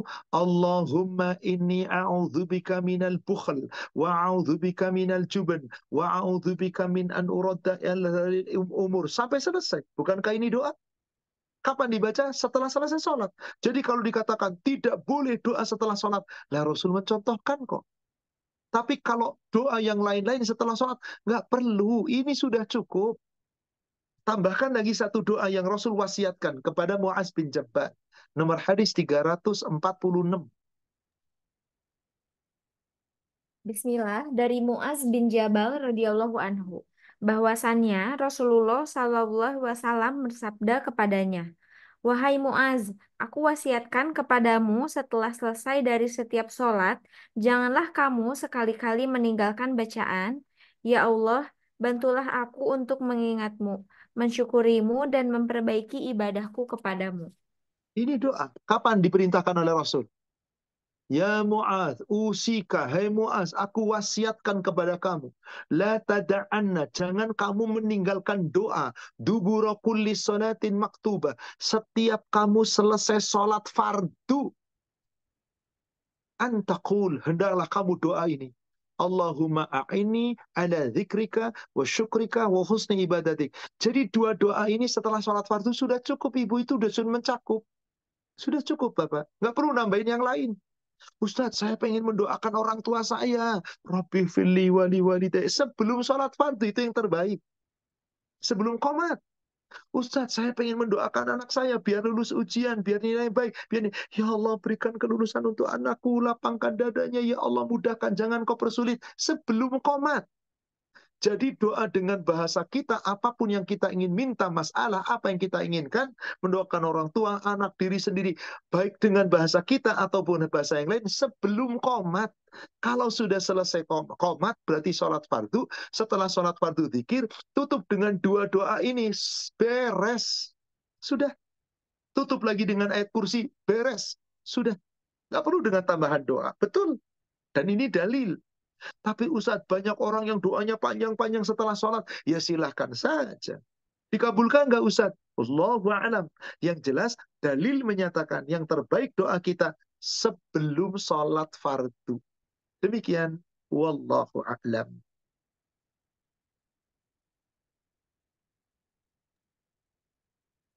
Ustaz, alhamdulillah, jazakallahu khairan, sangat jelas sekali Pak Ustaz. Jadi mungkin di masjid itu jarak antara azan dan iqomah lebih baik sedikit diberi waktu untuk berdoa Iya, juga ya. beri waktu supaya setelah ada qobliyah bisa berdoa. Ya, 2 menit, 3 Ya, menit lah. Insya Allah. Kalau ternyata agak cepat, bisa ngomong sama DKM. Tolong Pak, seperti ini, dalilnya seperti ini. Kalau kita bisa sampaikan. Atau mungkin dengan imam yang kita sudah kenal dan seterusnya. ya, Allah a'lam. baik Pak Ustaz, jazakallahu khairan. Saya lanjutkan ke pertanyaan berikutnya Pak Ustadz. Saya bacakan, Bismillah. Pak Ustadz, saya sebagai orang tua menyadari bahwa doa yang terbaik untuk saya adalah doa dari anak yang soleh dan soleha. Saya sendiri melihat anak-anak saya sedikit sedih karena mereka masih jauh dari agama. Dan bahkan salah satunya akan menikahi non-muslim.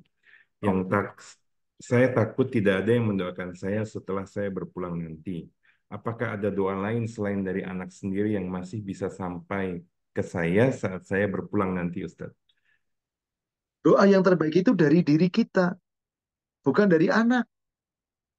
Tapi doa terbaik dari anak adalah mendoakan orang tuanya.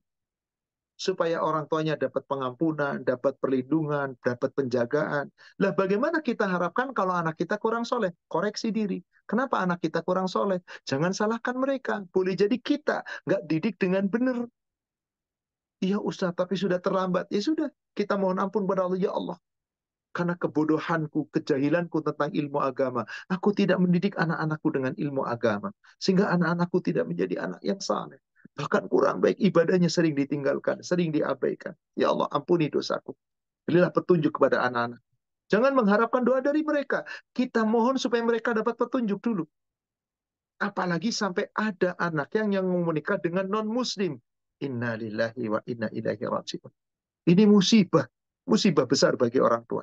Kelak orang tua akan dimintai tanggung jawab. Katakanlah, ini sudah menjadi pilihannya. Mohon ampun kepada Allah. Ya Allah, anakku sudah dewasa.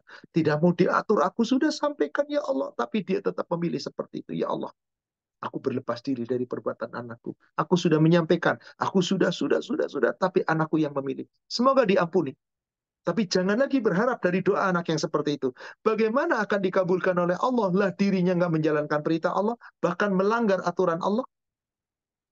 Sesungguhnya haram menikah dengan seorang yang bukan satu kufu, bukan satu agama.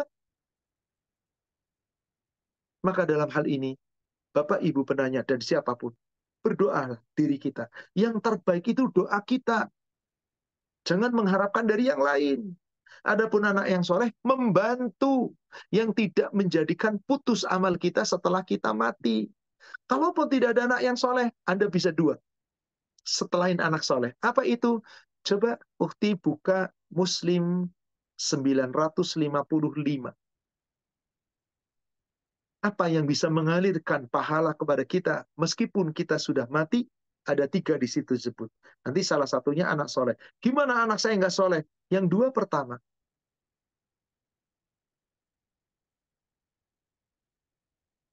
Silakan Ukti, mungkin masih di mute. Baik, Bulughul Maram 955. baik Ustaz. Tadi saya menguji. Sebentar.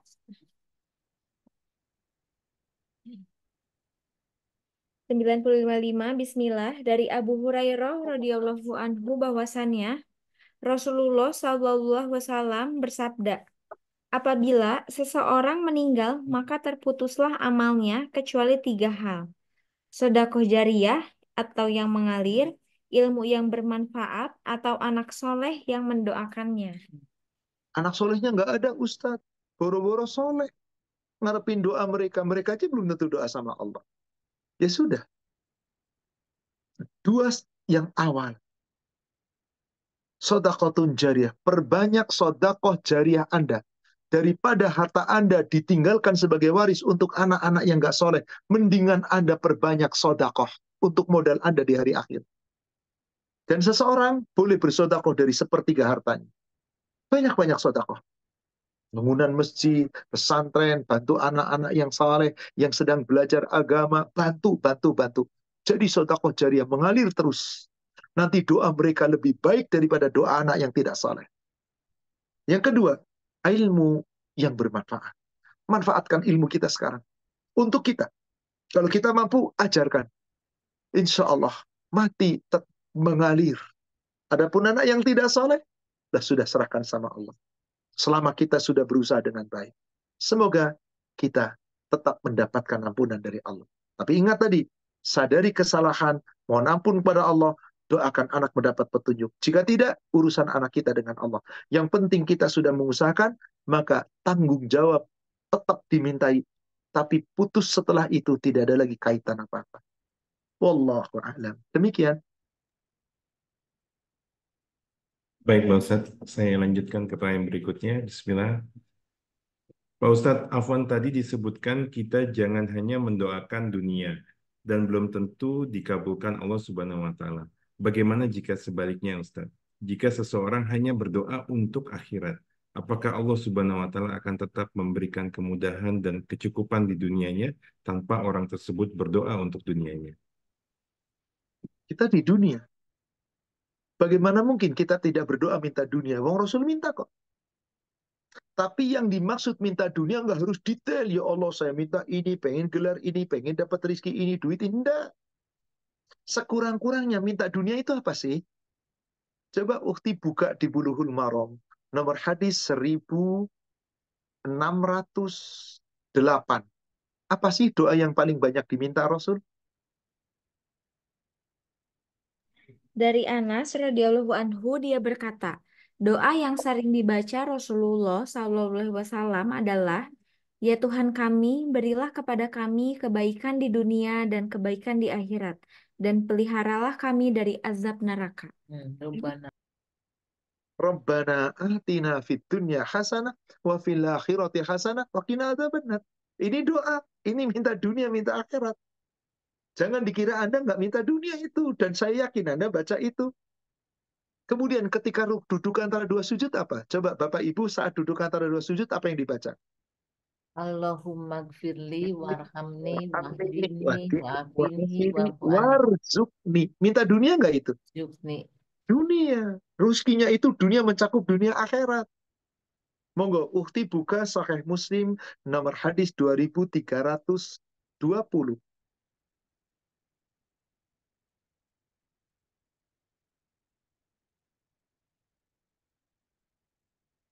Bismillah. Dari Abu Malik, dari bapaknya radhiyallahu anhu bahwasannya dia mendengar Nabi Shallallahu Alaihi Wasallam bersabda, ketika seorang laki-laki datang bertanya kepada beliau, katanya, ya Rasulullah, bagaimana caranya aku mengucapkan doa bila memohon kepada Tuhanku? Sabda beliau, bacalah, Allahumma gfirli, warhamni, wa'afini, warzukni. Lalu beliau mengumpulkan anak jari beliau selain ibu jari. Dalam keempat kata-kata ini sudah terkumpul urusan dunia dan akhiratmu. Itu Anda sudah minta dunia di situ tiap sholat loh itu. Allahumma gfirli warhamni wa'afini warzukni. Pada keempat doa ini Rasul begini, ngumpulkan anak jari lalu dikumpul set. Nih, sudah masuk dunia dan akhirat Anda. Jadi ketika Anda berdoa minta sehat itu dunia untuk bisa ibadah. Doa, ya Allah berikan aku rizki. Bukankah tiap pagi Rasul pun berdoa? Apa doa yang diminta setiap selesai subuh? Atau zikir pagi?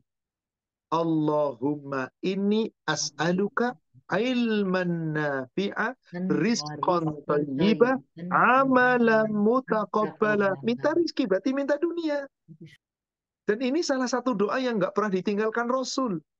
Ada lagi doa pendek yang Rasul nggak pernah tinggalkan. Dan ini sudah masuk dunia juga. Jadi jangan mengatakan, saya nggak minta dunia Ustadz, mintanya akhirat. Loh tadi Anda sholat tuh lagi minta dunia. Rabbana atina fid dunya hasanah, minta lagi minta dunia. Allahumma inni as'aluka ilman nafi'a rizqan thayyiban amalan mutaqabbala. Minta dunia. Dan tentu di dalamnya ada akhirat. Salah satu doa pendek, coba ukti buka. Muslim 2343-nya. Apa? Doa yang banyak diminta Rasul. Dan ini minta dunia dan akhirat komplit dalam doa itu. Bismillah, dari Abdullah radhiyallahu anhu katanya, Rasulullah sallallahu alaihi wasallam sering mendoa, Allahumma inni as'alukal huda wa tuqa wal afafa wal ghina. Apa yang diminta? Coba Ukti lihat terjemahannya, footnote-nya di situ.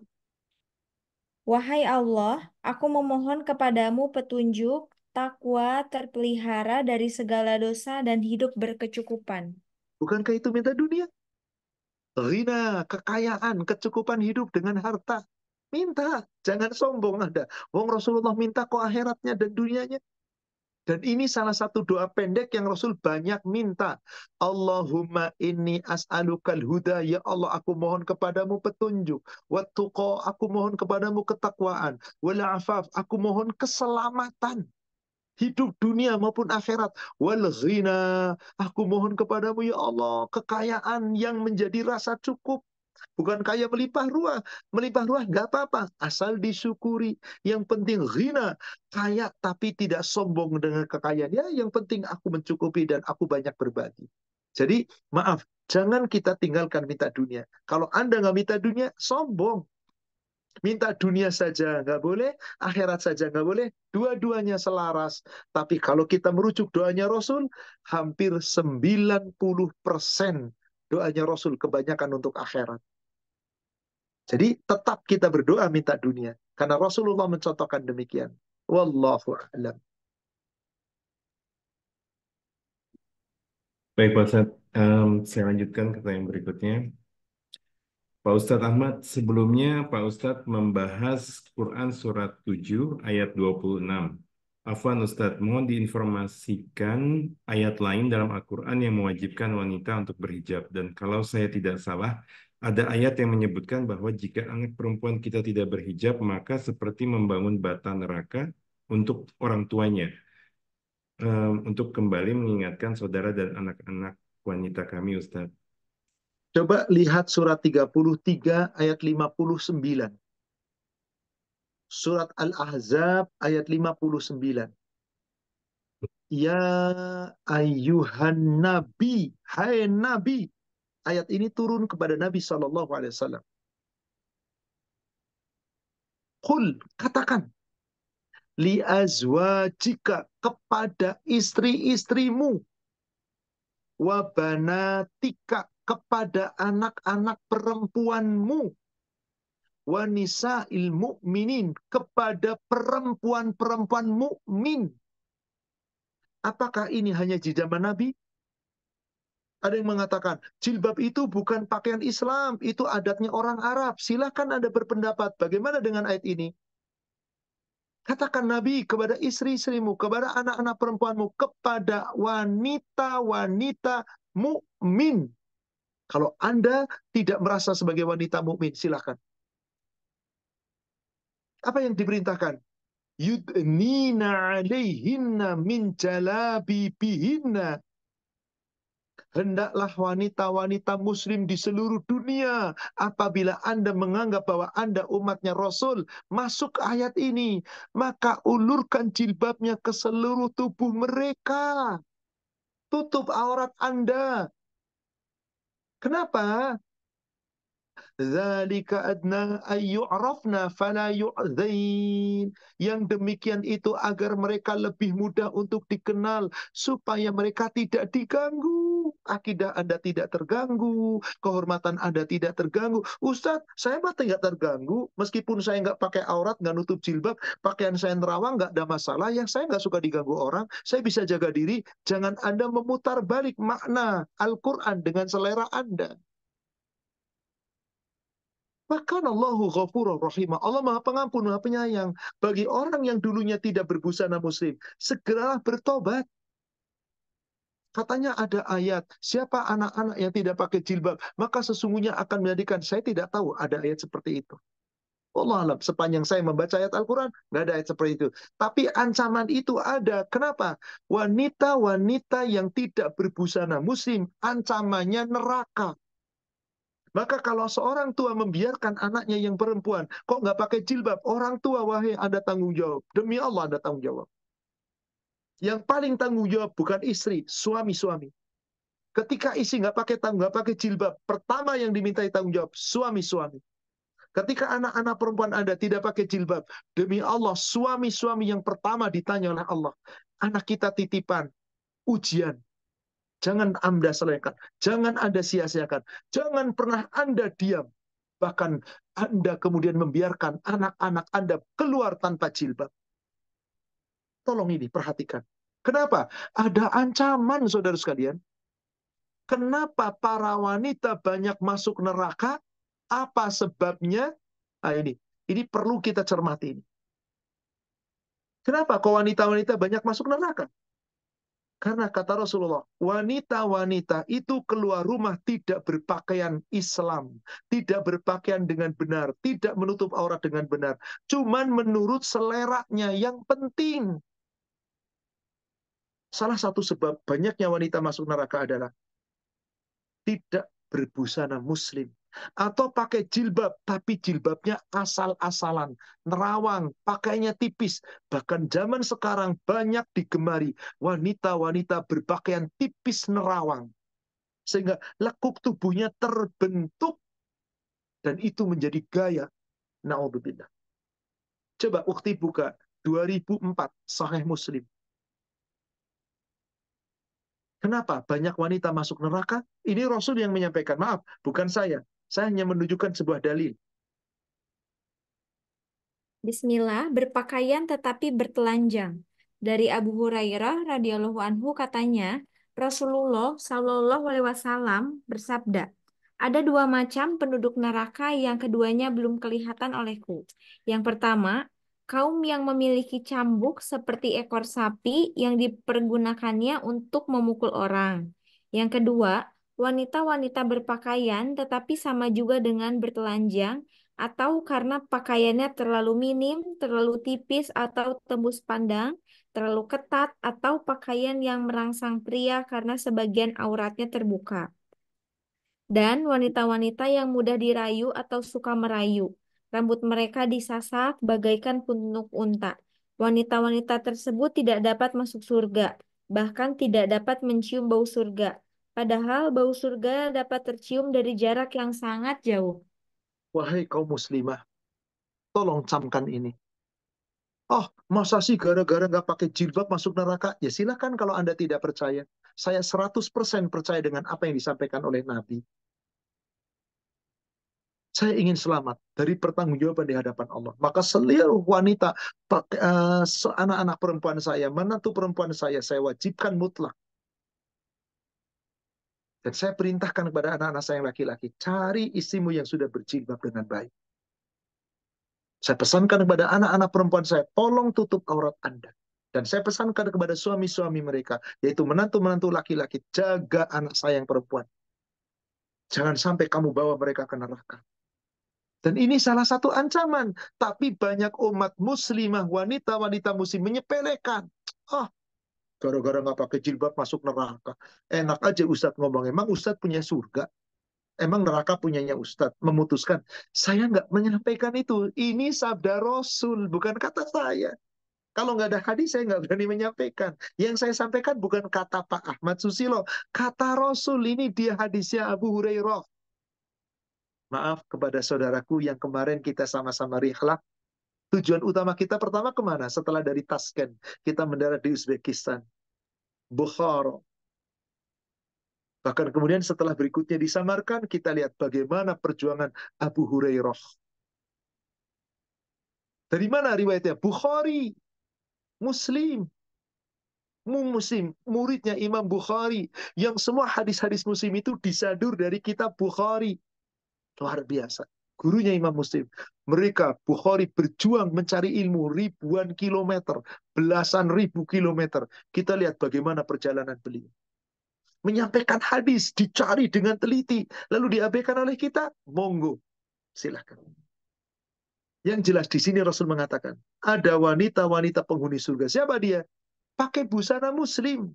Tapi nggak benar sesuai syariat Allah. Rambutnya terurai, tangan terlihat, betis terlihat, pakaiannya ketat, kalau toh berjilbab nerawang, bajunya sangat tipis, tembus pandang.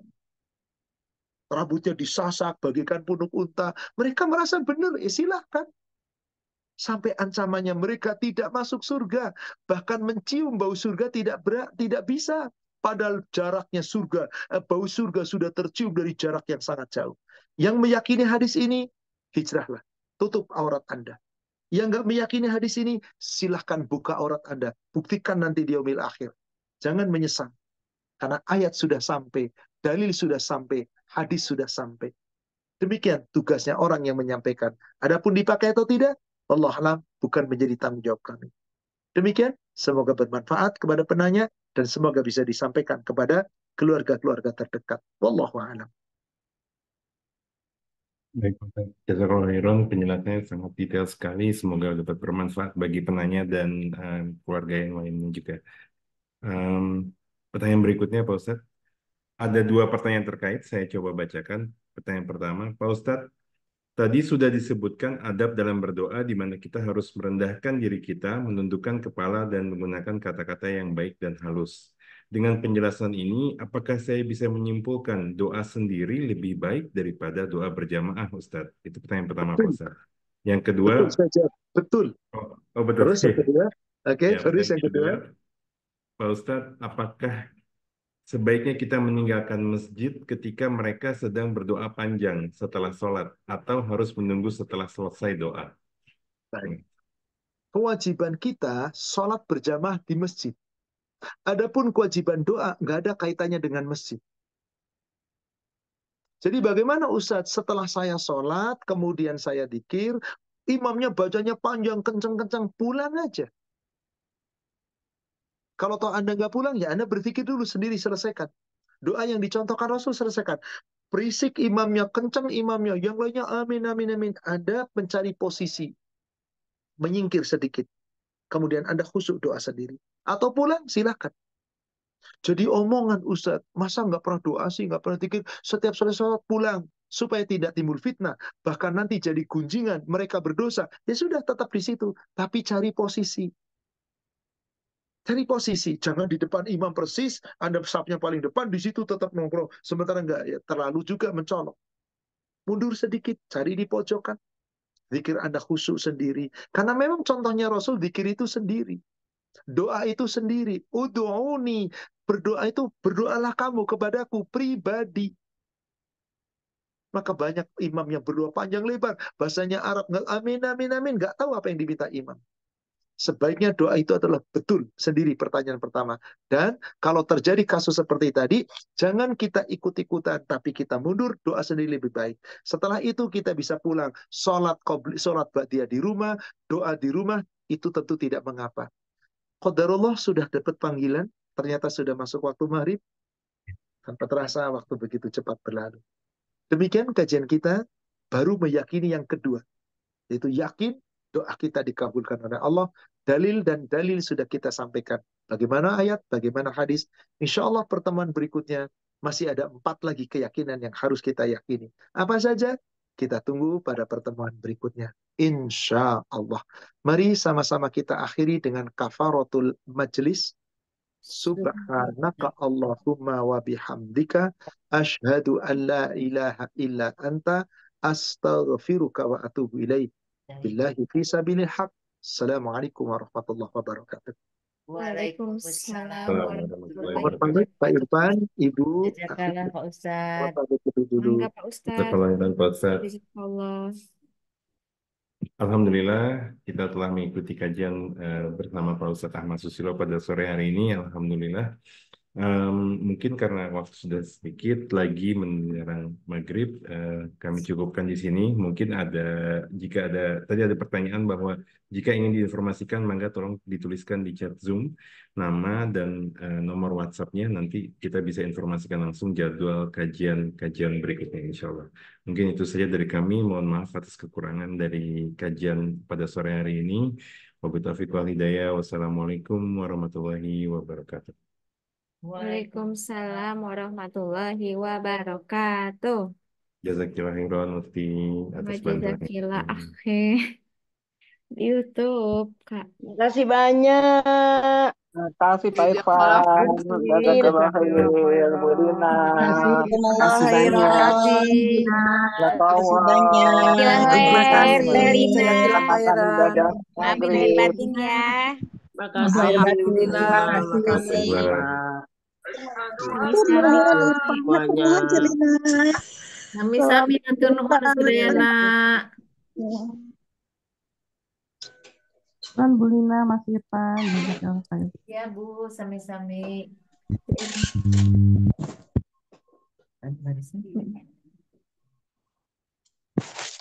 Mohon izin boleh Bu. Mangga. Assalamualaikum.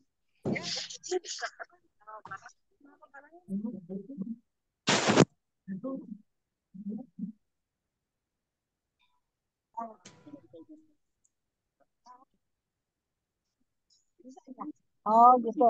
Oh ya udah yang gampang lah.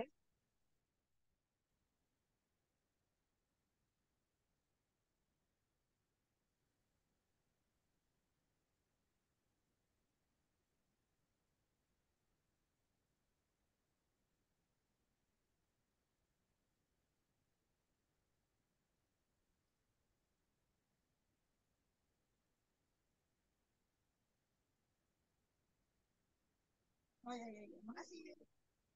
Ya.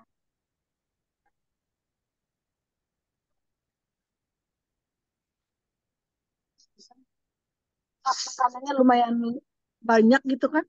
Sudah sedikit kan setelah dipotong-potong itu. Iya, tapi kelihatan banyak kan? Ya. Ini di sini musolnya mana? Oh iya, ya udah, ya udah. Ibu Gurita. Ya ya, makasih. Ini biarin dulu di sini dulu. Mau masukin dulu. Ya, ya, ya, kalau ini.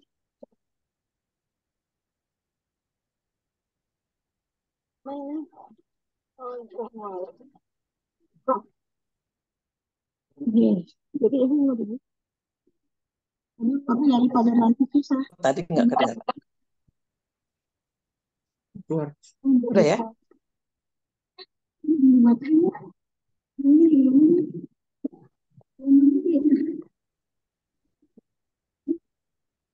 Aduh.